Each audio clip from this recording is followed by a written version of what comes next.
कोल्हापूर जिल्ह्यातील राधानगरी तालुक्यात सुरू असलेल्या पावसाने हाहाकार माजवला आहे।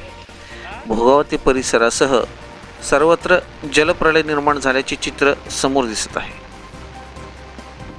राधानगरी तालुक्यातील कौलव येथे देखील पुरामुळे भयावह परिस्थिती निर्माण झाली आहे।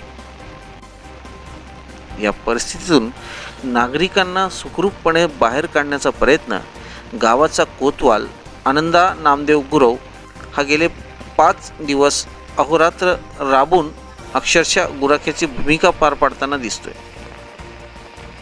भोगावती नदीच्या पुरामुळे कौलव येथील जवळपास 25 कुटुंबे विस्थापित झाली आहेत। या कुटुंबांना सतत जागृत ठेवण्याचे काम त्याने रात्री अपरात्री जाऊन नागरिकांच्या घराजवळ पाण्याची परिस्थिती काय आहे हे पाहून त्यांचे संसार उपयोगी साहित्य अन्यत्र हलवण्यात मदत करत गावासाठी देवदूताची भूमिका पार पडली।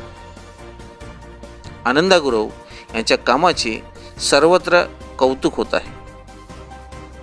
न्यूज 100 मराठीसाठी निरंजन पाटील, राधानगरी, कोल्हापूर।